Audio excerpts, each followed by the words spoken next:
Welcome to another episode of Season 7 Paige's Lessons. If you identify as someone who is ambitious, goal-driven, and a badass, you've come to the right place.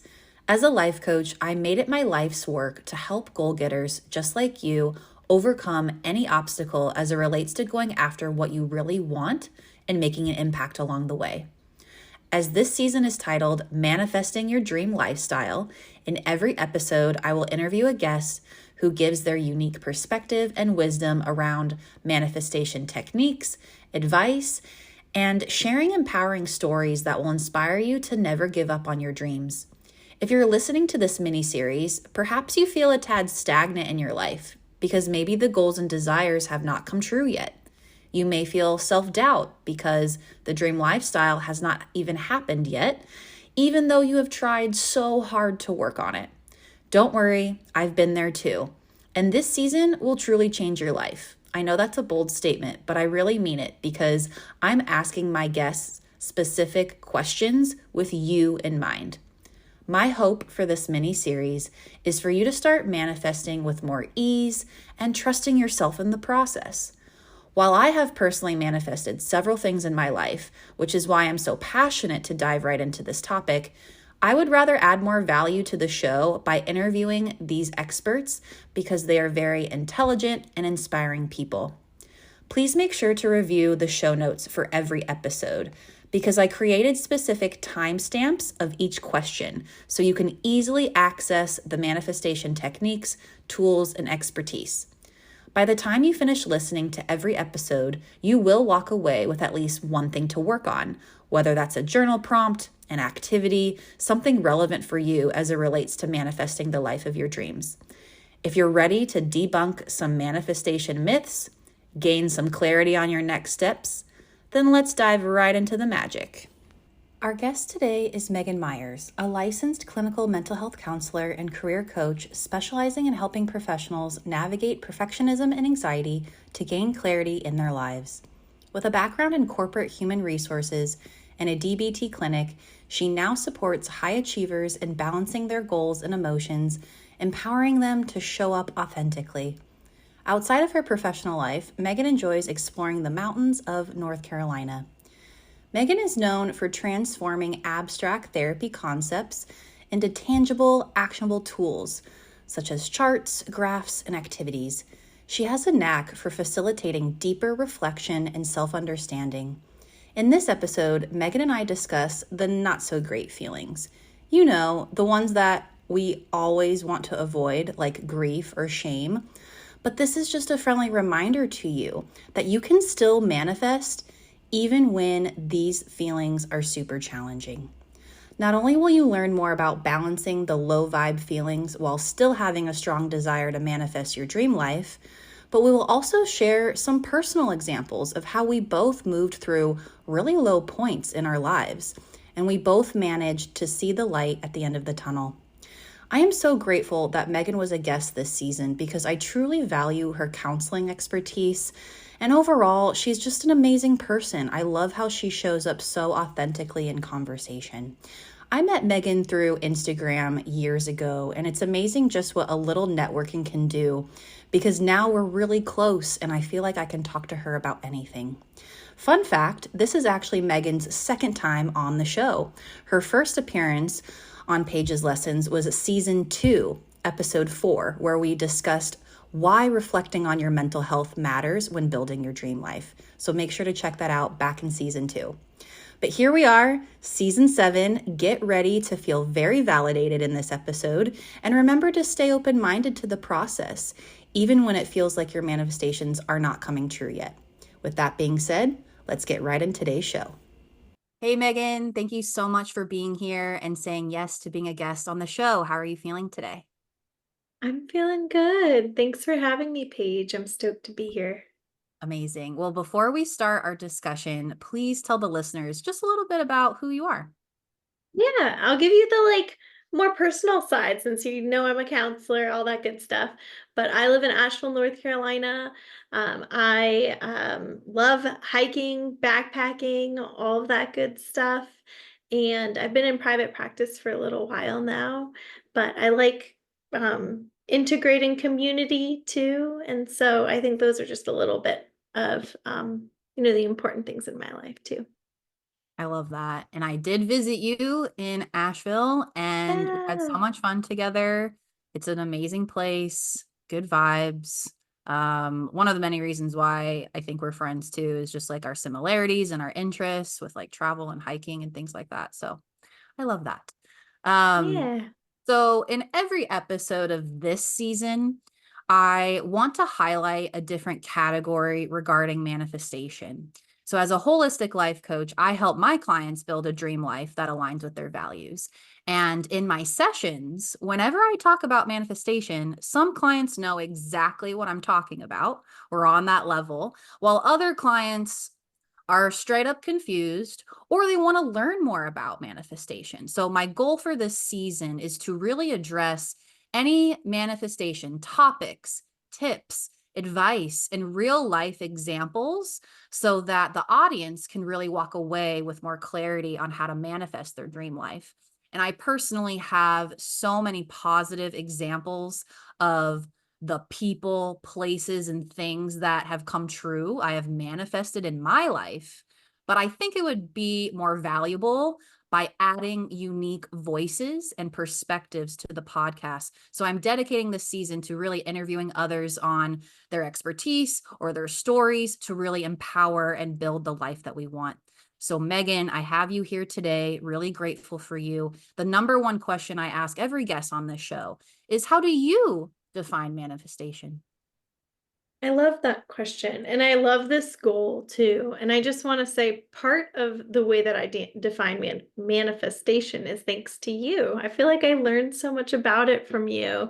And I think I was doing it before, but not realizing that I was doing it. And I didn't always have the terminology. And the more that I heard you talk about it, and you just have this great energy about it. And being really intentional about it and thinking about it throughout the week and the year, it's made me think about it more. So I think my definition has changed since I've known you, which is awesome.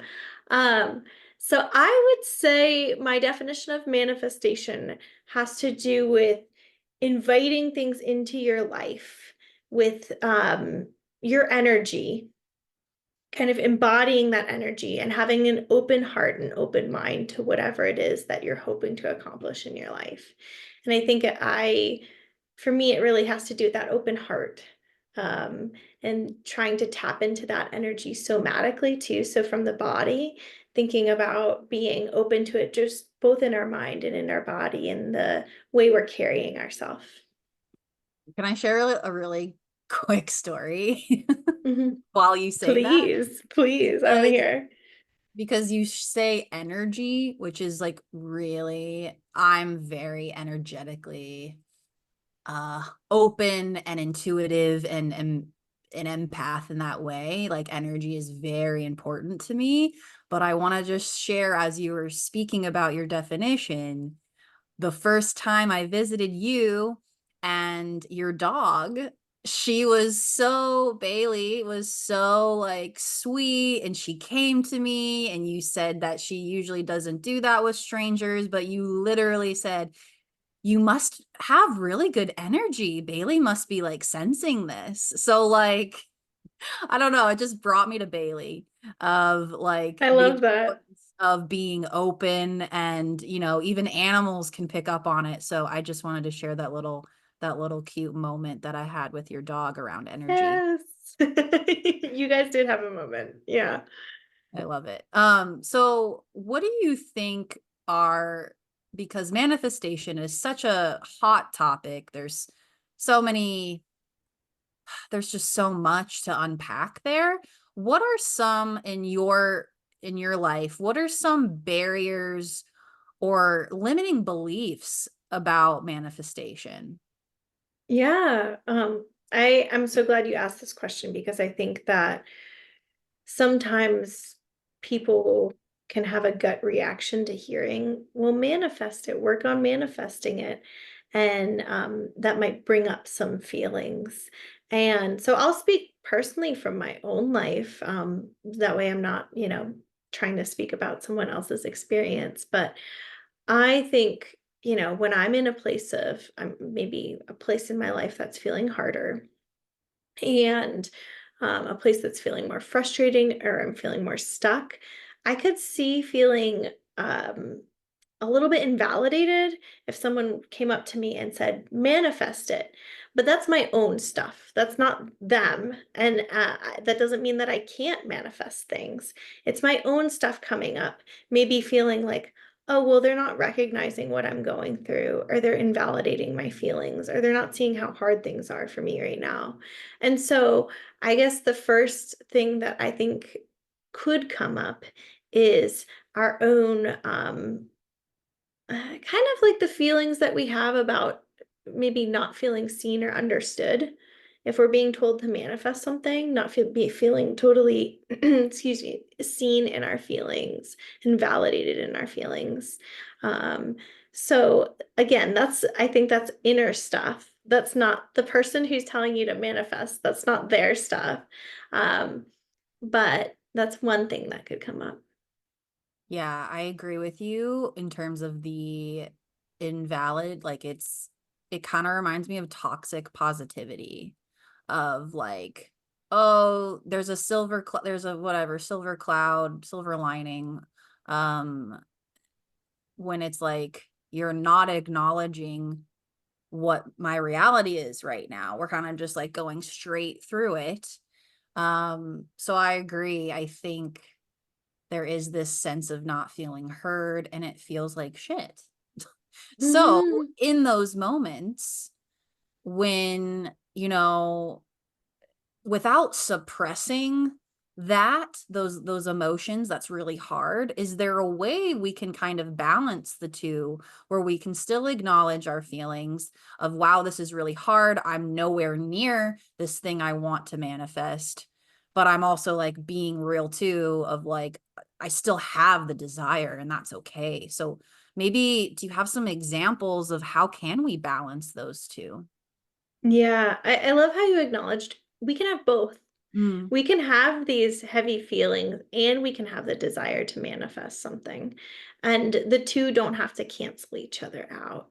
So, the first thing that comes to mind is if you're recognizing, part of me wants to lean into manifestation, part of me is feeling called to do something, the other part of me is feeling frustrated that like it's not that easy, it's not that simple. Maybe there's these voices coming up that are saying that it's going to be challenging, and that could be very valid.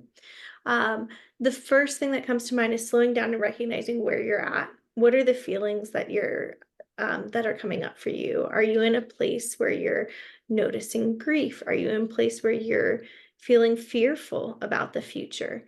Invalidating those feelings. And I know we talk about this a lot, but actually slowing down and really recognizing them is important. So you can acknowledge both. It makes sense I feel fearful about the future because I'm uncertain about how I'm going to go about this process or whatever it might be. But slowing down and validating those things first. Is there like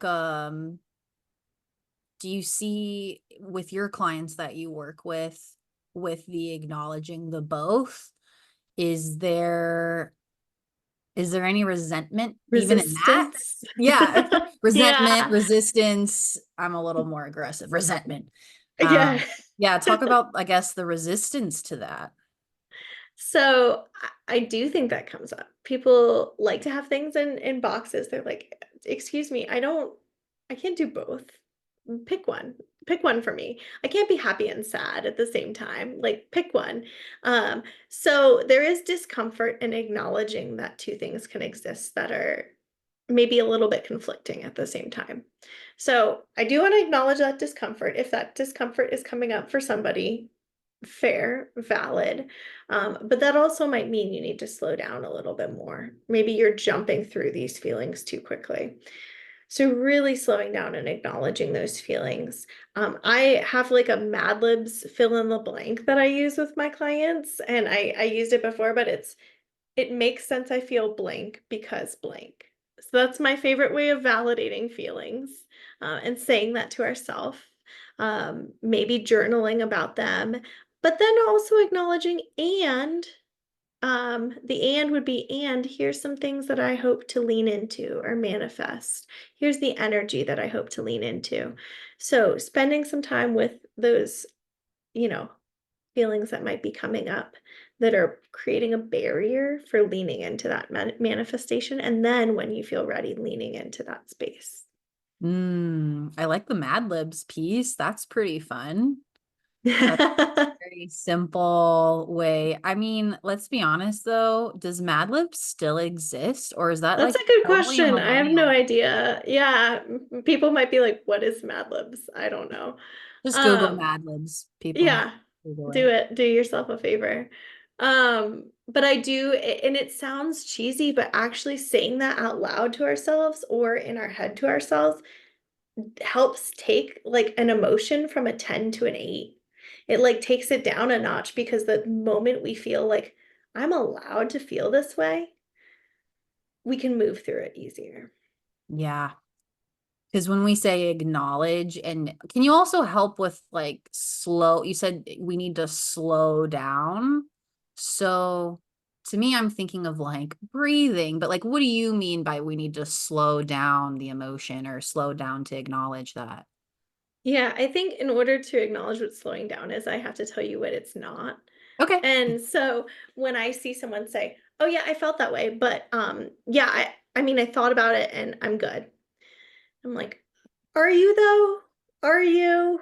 Like you thought about it? You mean you like went outside and you walked your dog for a second and thought about that thing and now you're done with it? Like, are you?"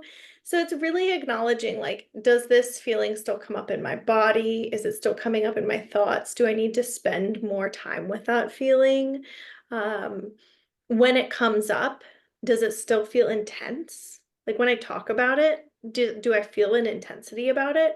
And maybe that does mean, if it's still coming up in that way, that means journaling about it. It means talking to a friend about it, talking to a therapist about it, sitting with it as is needed, and intentionally dedicating some time to that feeling that's beyond like a 5-minute span, maybe. Yeah, truly feeling the really hard emotions takes time. It's a practice because who wants to sit in their shit? Who wants to really sit in that? It's uncomfortable. It doesn't feel Mhm. great. We don't love it. Of course, we want to rush to the next thing. Oh yeah, I thought about it. Okay, we're done. However, the benefit of really slowing down, like you're saying, and acknowledging I am actually feeling this way can be a beautiful growing Mhm. process. Now, the caveat that I want you to touch on here, okay, I'm feeling it, I'm in it. Oh, this sucks, but at least I'm feeling it. Okay, well, now what? Now are we in this like low vibe for a very long time? Like, how do we get out of this funk? Like, it's such a hard balance, right? Of like, okay, we're gonna feel the feels. Now I'm really deep. Shit, how do I get Mhm. out of here now?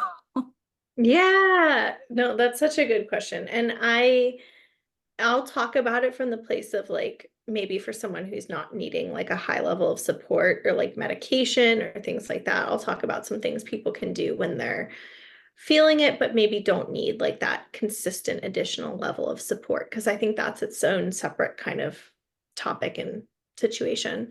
Um, Actually, I think one thing that came to mind as you were saying that is I think you do a really good job of this, like feeling the feels. And like I've seen you post stuff on your coaching Instagram of like, I'm in it, I'm acknowledging it, I'm really feeling these feels, I'm journaling about it. Like I think I saw like at one point you posted something of you crying, and it was such a good reminder that like we don't always allow ourselves to go there, and like going there is really hard, and you can go there and not sink way down into it. um and so depending on the person, I think there's ways that you can help with that.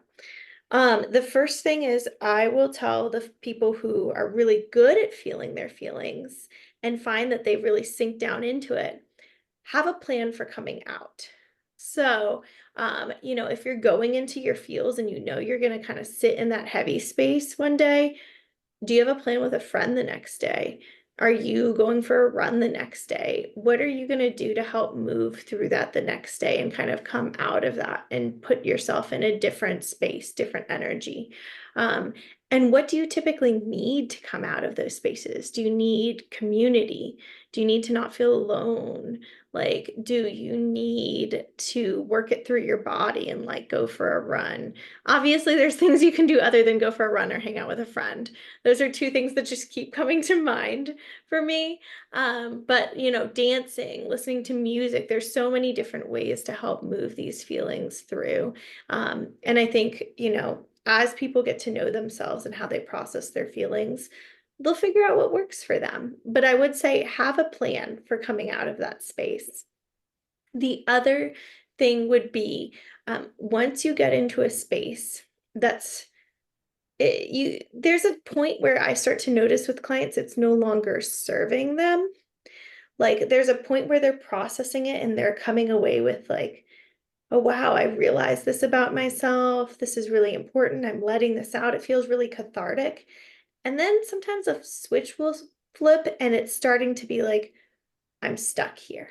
I'm stuck here. I'm feeling really overwhelmed. Like maybe they're feeling like I need to stay here for a long time. And that's when I start to like question, like, okay, I think, we need to move out of this space. And so if that's the case, doing those different grounding activities can be really helpful, like I talked about before. But the other skill that can be helpful, I'm going on a rant here, sorry, um, is in DBT therapy, there's a skill called act opposite. And it's basically saying, like, if you recognize you're in a place that's feeling too hard, too much, name the feeling. And what's the opposite of that feeling? So if the feeling is sad, the opposite of that is happy. And it's saying, like, easier said than done sometimes, I know, but like, what can you do to trick your brain into feeling that other feeling? So like that could be putting on a funny TV show. For me, it would be The Office. If you're feeling lonely, then it's actively, even though you don't want to, even though it's really hard, pushing yourself to call a friend, pushing yourself to do that thing that would bring up that opposite feeling. So the plan and the act opposite are two of the big things that come to mind. I love that. And I want you to rant. That's why you're a guest. I want to hear from you and I want to hear this. This is great. So the plan is super important. That's just like responsible adulting. Like Totally. let's just Yeah. plan for and be prepared. Kind of like when you hit your 30s, folks, and if you're gonna go out on Friday night, you better already have your jammies all lined up and some Advil by the bed so that you're ready to go. You know what I mean? It's this, Yeah. we're planning ahead in case and when I'm gonna feel those hard things. So I really like that Mhm. idea. And DBT, can you explain what that modality is? Yeah, it's a dialectical behavioral therapy, DBT. It's a tool to help clients with emotional regulation, mindfulness, interpersonal effectiveness. Those are the core things in that type of therapy. And I think there's actually a lot of overlap between coaching in it too, because it's very solution focused and it's got that mindfulness piece, which is um, relates to coaching. I know it relates to your holistic practice. So like I kind of imagine all of this as like these crazy Venn diagrams where they're all overlapping and like there's overlap with what you're talking about too. So if a client or a listener, I'm so sorry, if a listener is like, man, Megan's talking some good sense, and maybe I need to look into more therapy, looking for a DBT therapist could be helpful. Yeah, so I think DBT therapy is really helpful for emotional regulation, mindfulness, and like someone who wants something more structured and Mhm. goal focused and like to help with anxiety, depression, all of those types of things. Amazing. Yeah. I just think I know, Megan, you and I have done a lot of collaboration over the years with counseling and coaching overlapping. And so I'm sure in one of our talks, we've provided a bunch of resources and things like that. But I guess I'm bringing that up because not a lot of people have education on the differences between the two or when to know that they need counseling over coaching. Also, folks, therapists can only practice in their licensed state. So coaching, yes, like we can be international, but just make sure too, if you're looking into therapy, it can only be in that state. Just wanted to say that little caveat. Totally. Anyways, going back to the ways to get out of this funk so we can start, let's get back on this train of I can acknowledge both now. Now I have the tools. What about, like, what would you say so that we can acknowledge that there are people in a certain class, for example, that it's really hard, that they're struggling, say, financial abundance, right? Maybe they were raised in a community or an environment where they were always low income, and now they're manifesting 1,000 million billion dollars. How can we, I guess, like, what would you say to acknowledge those barriers? And it's going both to the both, and is that still possible for them to manifest that wealth? Um, I think that there are people who are going to experience layers of difficulty systemically, like across the board, based on where they are in life and just the cards that they were dealt. And I think it's important to acknowledge that, and say, just, well, that exists. That's important to acknowledge. That is a truth that I do not want to invalidate. So it's kind of the both and, like, that is true. And um, that doesn't mean that they don't deserve to hold a certain energy in their heart. Are things going to be more challenging for them? Probably. Yeah. Are they going to have to go through additional barriers and layers in order to lean into what they hope to manifest? Probably, societally, systemically. But does that mean that they don't deserve to hold that energy? No, I don't ever want to tell someone like they don't deserve to hold something in their heart, hold certain energy or wishes in their heart. And I think it's especially important, like, sometimes hope in those situations are what help keep people afloat. Not comparing, saying manifestation and hope are the same exact thing, but I think it takes hope to hold Mhm. manifestation. I just, like, would want to empower a client maybe that was in a challenging system, or that they had a lot of barriers at play, that they're still allowed to hold that hope and that lean into that energy in their heart. That's a beautiful answer. Yes. Systemic barriers exist, racial, economic, cultural, all of this. I am not an expert on anyone's life. Um, we both know that, Mhm. and it would be, I think, ignorant to say, like, oh yeah, anyone can manifest it at any time. Like, no, it is going to be very different for every individual, but it totally depends on the environment. An environment is a very, very big pillar that I talk about in my coaching. And environment isn't just where you live, it's your community, it's how you engage in your environment. And to your point too, the cards you were dealt, I mean, who you're around, if everyone around you has that mindset of you will never have $1 million, you gotta get out of there to some degree, or try Mhm. to, right? Like, try. to figure out, like, get some support, some resources to how can I get out of this mindset, because that's what you're constantly around. So your Mhm. environment, whether on a macro or, whatever level, it's really important. But yes, to your point of let's hold, like, holding that hope, holding that faith, and that everyone, I mean, I know we're kind of like just talking right now about like money as an example, but like that's the whole point with manifesting, is that money, especially, is accessible to everyone. Anyone can have it, no matter who you are. Is it going to be harder or more challenging than others? Sure. But you are still allowed, you are still worthy to have that desire and go for it. So thank you for your Mhm. insight on that question. I feel like you tapped into something really important there, is that like you might be in systems or in situations that make things more difficult, but no one gets to tell you how to feel or how to think.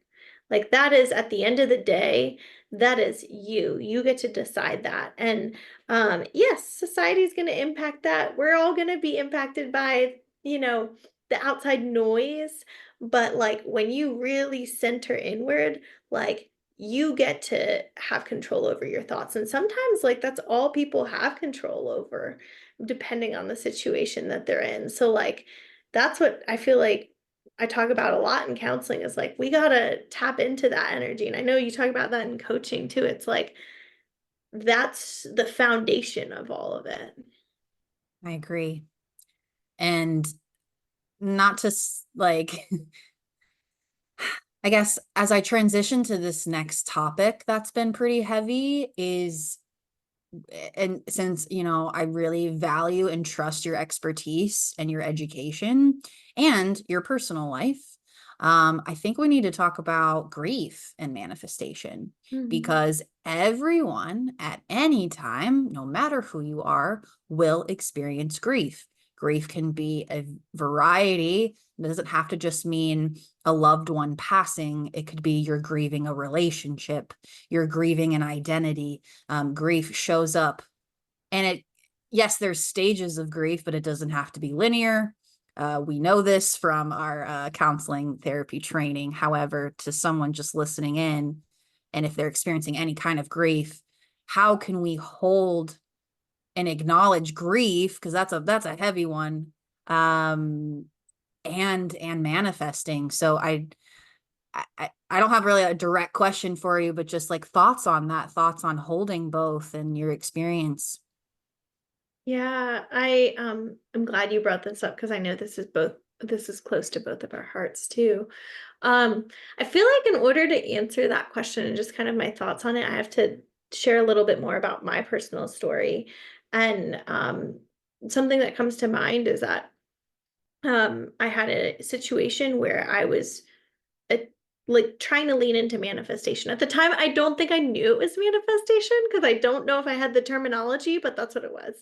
And I was trying to lean into manifesting a job in a different place, manifesting a different life, right after my dad had passed away. And I was experiencing heavy grief, and was still learning how to process grief because I was new to it. And I was kind of torn between this place of sitting in the grief, getting pulled into that grief, and at the same time, I was dating somebody. I was wanting to move out of the state that I was in. I was wanting to start a new job. I was kind of wanting to like transition into this different life and tap into this freedom. And I felt like my arms were pulled at either end. And I felt stuck a little bit to some degree because I was like, well, do I sit in this grief? Like, and there's these people around me that are grieving. And do I sit with them in this grief? Or do I do this thing that I kind of am feeling a little bit called to do right now and to lean into? And do I explore that? Do I allow my energy to go into that? And then I almost felt this guilt coming up too of like, if I lean into manifestation, is that like me not acknowledging my dad's passing? Is that me like putting it aside? And so I had, on top of all of that too, I was like, whoa, guilt's now hitting me too. And I feel like guilty for even thinking about manifesting right now. So I know you can connect with some of that. Yeah, thank you so much for sharing that.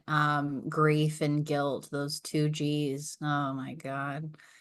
The big G's. I I totally relate, and I feel like for me, I think what I want to point out in your story, you still felt inspired, you still felt called to level up, to change.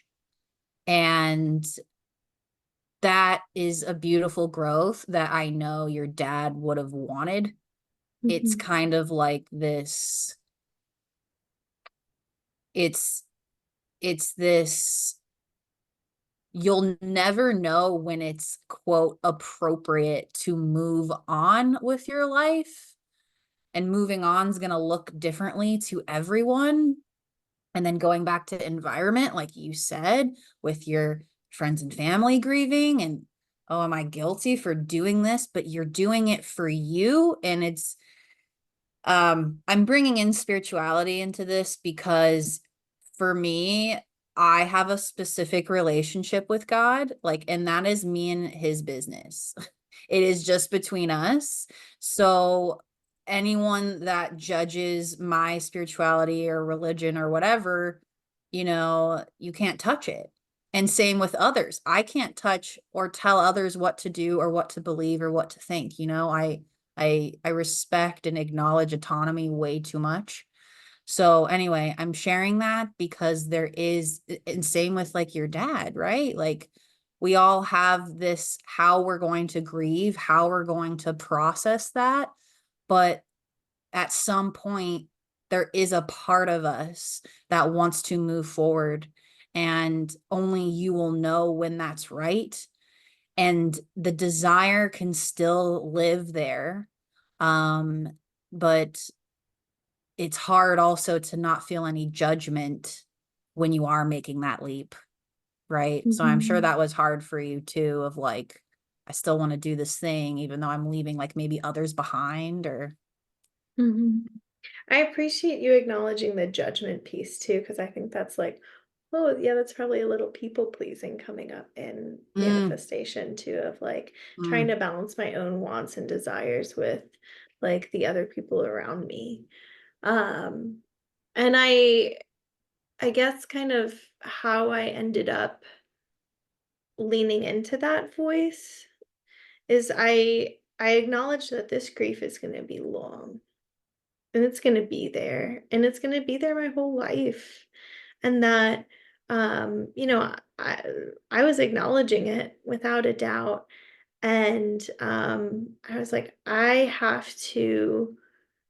There was a part of me that I hope comes pretty naturally to me as a person, and I'm thankful and grateful for that. And so I think when I had this kind of little inclination that like I gotta lean into this energy. Maybe it was easier for me than it is for some people. But I did have to acknowledge like that grief is going to be there. It's going to be part of me and like I can't let it create a wall for me from leaning into this thing. But I can invite it to come with me and I can still have it as part of my journey and I can validate it and acknowledge it and still lean into this other hope and kind of invite that manifestation energy in that there's something else out there that I want. And for me, that was, yeah, the job. So that was like when I really started inviting that energy in, it was me actively like leaning into job searching and being really open hearted to that and open minded. It was being open to, I think I'm going to move. Think I'm going to move to this place. And also, it was putting some fears aside too of like, I need to see what is out there for me. And I think so much of manifestation also has to do with like putting aside some of our fears and like diving into it. And maybe that's just how I go about it. But I almost feel like I have to say, like, I almost have to go into this, like, because I'm a little bit of a control freak, a little bit, but like I almost have to go into the, like, fuck it. Like, let's just do this thing and like dive headfirst in. And so that's kind of what I did in that situation. I love that. That's kind of like your DBT, do the opposite. Okay, fuck it. Yeah. Like, let's go. We're doing this now. Um, and that's what opens my heart to manifestation. So it might be different for everybody, but I have to, like, really kind of jump off the high dive a little bit. And no, like, I'm still making a thoughtful, conscious adult decision that's like made with like research and facts and things. But there's also like this part of me that's like kind of letting go too. I agree. And your definition earlier was centered around energy. So it sounds like you really focused and honed your energy of where you wanted it to sprout. Where do you want Mhm. this energy to blossom for a new life for yourself? And I love when you kind of talk about that grief is always with you, or guilt or judgment or perfectionism, whatever we have, we are carrying it around our little backpack, but that's okay because it does, you could put the bag down and you don't have to like let it run your life. It could still be a part of you, but when we're manifesting something amazing for ourselves, something that we've never had before, we're going to have to do something a little bit different, right? I forgot that quote of the insanity quote. What is it? Oh, Like it's like doing the same thing over and over again is expecting different insanity. Yeah, results. or something. Yeah.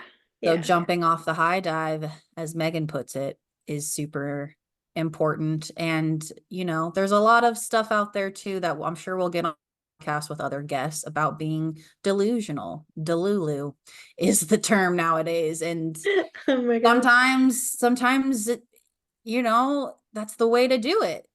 Do the opposite, be someone else. Act as if. There's so many things.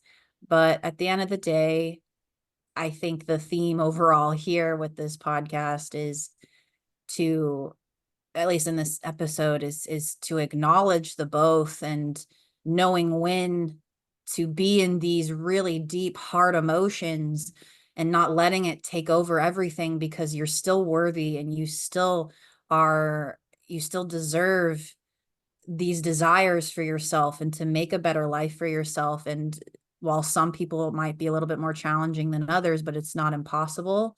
And I think with manifestation, like the point is to be open-minded. There's a big open-mindedness here, because it's a very massive concept and it isn't tangible until people, until they see the proof. But I have proof. I have a bunch of different examples Yeah, in you my life of do. things that have worked. And just to share too, with like your story about your dad, I mean, during my time when my father passed, it was literally, I didn't have a car at the time, and then he passed away, but I really needed a car. I had two jobs. I didn't have any way to get there.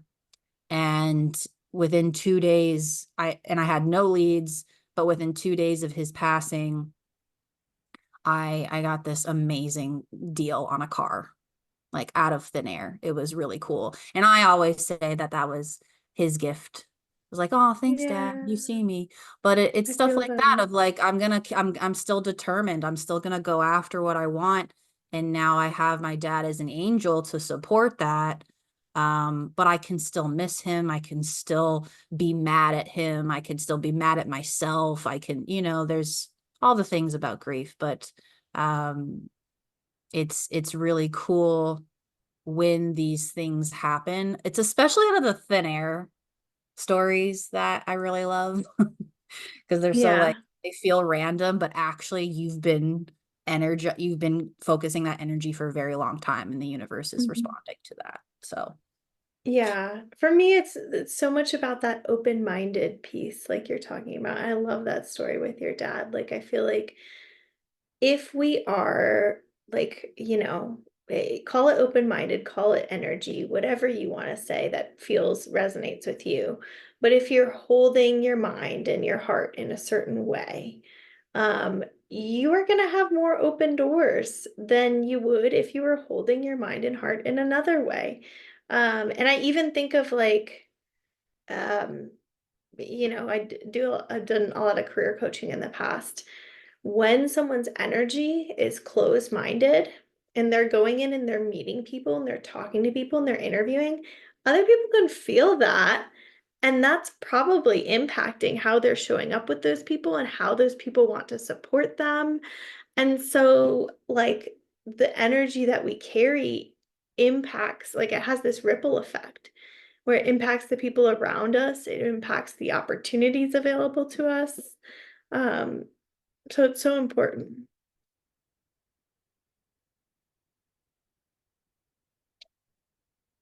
Oh, you're on mute. I There we was go. muted. Hi, this is live. Okay. Megan, as we kind of wrap up, I just have a few more questions for you. So, is there anything that you're currently manifesting? Is there anything fun? Is there anything that you would love or you're hoping for? Is there anything in the works? Yes. So I think I told you this story, but I am pregnant and I'm going to be having a baby this fall. And one of my kind of fears, limiting beliefs is that I won't be able to access my value of freedom again once I have a kid. And yes, it is going to look different. I totally acknowledge that. But I've been wanting to embody and manifest like freedom with my kid and connecting with that energy. And I don't quite know what that's going to look like yet, if it's like travel or if it's certain things in the community, but I'm just really wanting to manifest that. And my therapist read my chart and like when my baby is going to be born and the baby's chart. And she said, I'm not doing this right. But she said the houses of like how a mother and a baby would connect. We are in maybe it was Aquarius. I can't remember which one it was in, but the sign had elements of freedom about it. And she's like, I think you're going to connect with your baby through freedom. And so Oh, it was so wild, even hearing that, like, helped me lean into that energy even more because, and I hadn't even talked about that much with her. And so I feel like these things are starting to connect and I'm seeing these opportunities for it because my heart is so centered around that and my mind's so centered around that and like having that be part of our relationship together. that's so beautiful. But and the fact that, we are both very value centered professionals and personally very values centered. So the fact that this is something you're envisioning, even though you don't know what it'll look like, that's fine. That's not your responsibility, though, Megan. When we manifest, you got to drop the how, you got to drop the Mm-hmm. when. It's not your job. But the energy that and the intention that you bring, it's gonna flourish. So I'm really excited for you.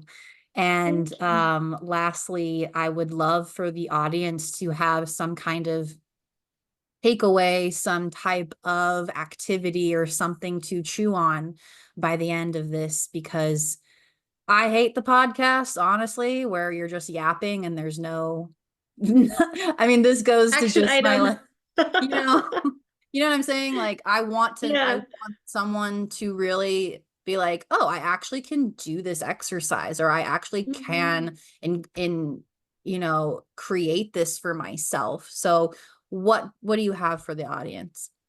I love how you make things tangible. So I kind of am going back to that both and acknowledging both. And if you maybe are, you don't journal, you haven't sat with your feelings as much. I want to present a concrete way to do that. And so one of the things that comes to mind is just writing down your current feelings in a chart and writing down kind of the energy or the wishes that you have for manifestation. And my handwriting is messy here, but you see, I drew a chart. It says current feelings on one side, and on the other side, it says manifesting wishes. Your titles, you do what you want to do with them.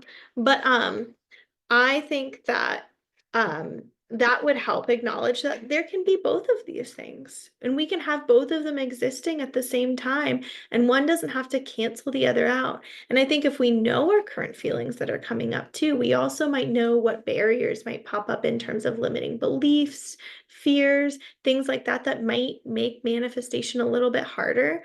And if we're aware of that, then it can help us know how to process it and move past it so that we can further lean into those feelings around manifestation. Excellent. Both and people, you heard it from Megan, you heard it today. Is there a good way for people to contact you if they have any more questions? Yeah, so they can contact me on LinkedIn, Megan Myers, or my counseling business, Envision Balance Counseling and Consulting. Perfect. All of that information will be in the show notes in the description. Megan, thank you so much. I hope you had fun today. Oh, of course, always. Amazing. Well, thank you so much for taking the time to share your words of wisdom. And thank you all for the listeners out there. If this episode truly resonated with you, make sure to share it on your socials, tag Megan and I so we can say hello. And remember, every single day provides a lesson. Go out there, dream big, and I'll catch you next week. Take care. Thanks for listening to another episode of Paige's Lessons. If you enjoyed it, don't forget to subscribe to whatever listening platform you're using, such as Apple Music or Spotify, so that you never miss an episode.